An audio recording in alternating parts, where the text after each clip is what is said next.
You're the man we need, the man of the moment in this escalating crisis over the migrants. I mean, you know, this stupefying grounding of the Boeing 767, which was going to take a tiny handful of migrants to Rwanda. That was grounded by a foreign judge in a foreign country.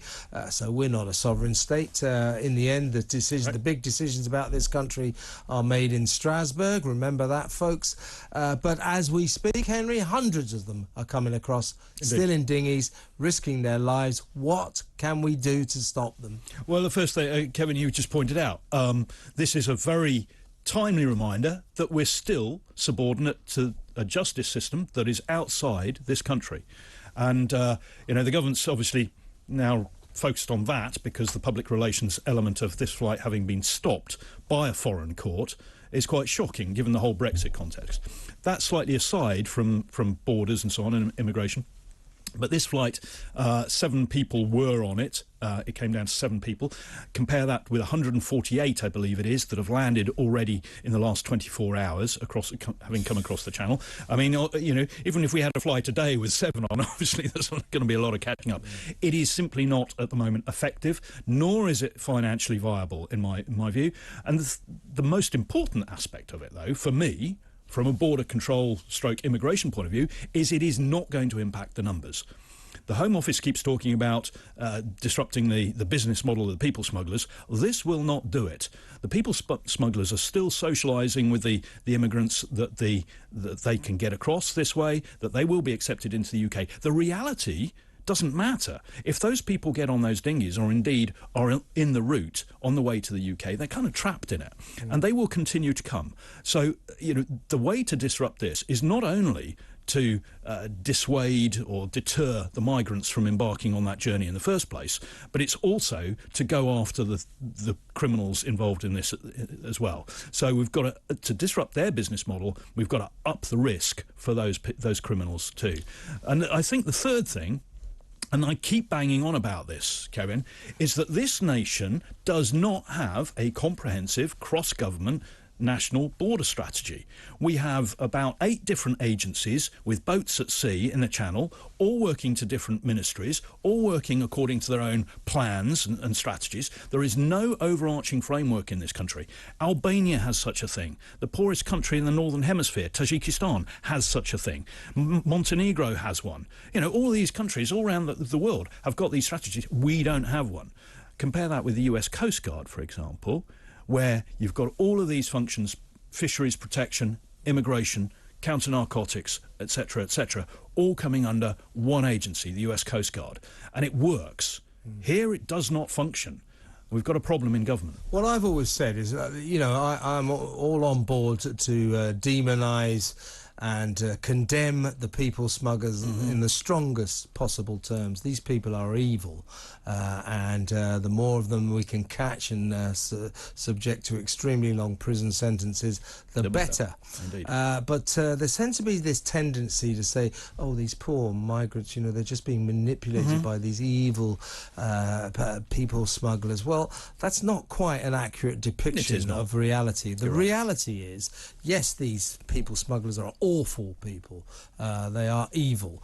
But the migrants, 75% of them are young men between the age of 18 and 34. They're obviously economic migrants. Absolutely. They're not exactly angels themselves. They're trying to get into this country by illegal methods. Absolutely. So I would suggest instead of welcoming them with open arms, that we should think about maybe dealing with them here. Why don't we treat them as as people who have broken our laws and put them into detention? I agree, Kevin. Look, I mean, you know, people are talking about the fact that they're mostly what some people term fighting age males. You know, they happen to be fighting age males, but a lot of these people, they come from societies where the women do not go out to work. Their place in those societies is in the home, looking after the children, whatever.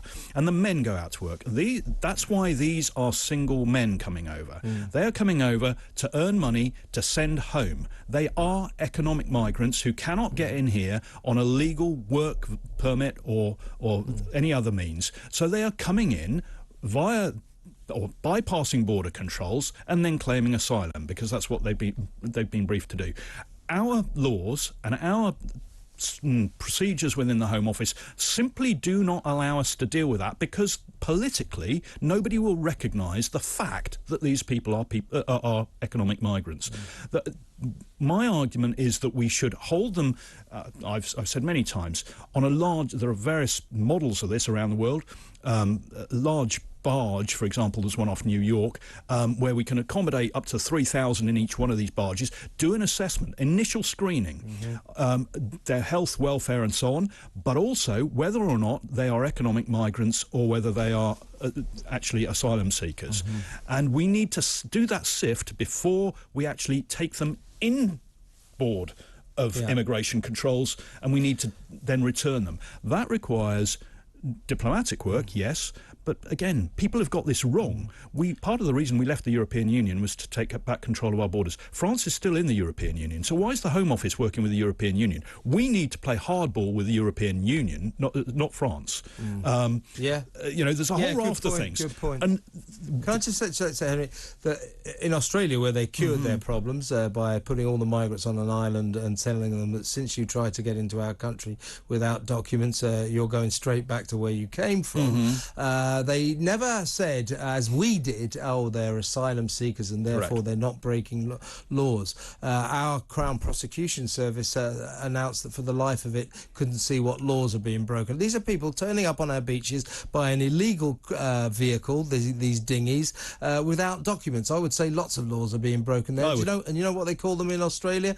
They call them illegal maritime arrivals. So if we classified them as such, that would be a step forward, wouldn't it? Of course it would. And, we have to, as I say, it goes back to recognising this.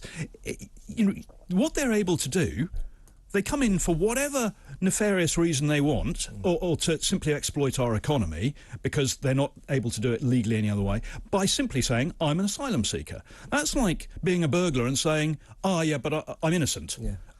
The fact is, I'm a jewellery seeker. Yeah, exactly. I mean, yeah, indeed.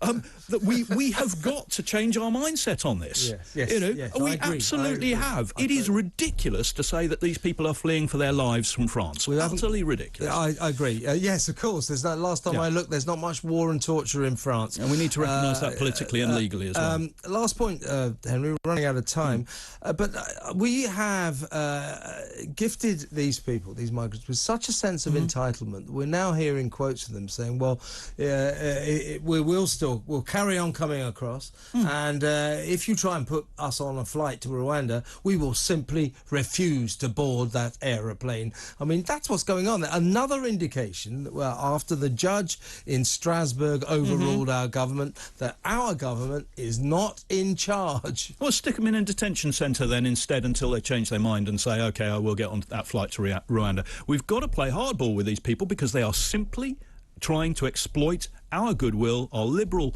democracy and our economy. That is what they're trying to do, most of these people. And we've got to recognise that. I mean, I despair of the government. I really do. They are so kowtowed to the political wokeism that they cannot and will not engage in the reality of this problem. Secondly, our politicians, our leading politicians and our civil servants simply don't have the strategic acumen to put together an integrated strategy to deal with it. So, until the government recognises the reality and until the government gets the right skills in place to put together the right policies and the right strategy to implement them, we're going to continue to have this problem. It doesn't matter how much Priti Patel and the government chase the headlines to try and sort of keep the right wing of the Conservative Party happy. We're out of time, Henry, but I'm going to ask you one last question. I need a one-word answer. This Rwanda scheme was aimed at stopping what looks to be more than 100,000 people coming across the channel this year. Will it succeed? No. Thank you very much. I agree. That's Henry Bolton. He's an international border control expert. I'm Kevin O'Sullivan. This is Talk TV live from the Talk Radio studios.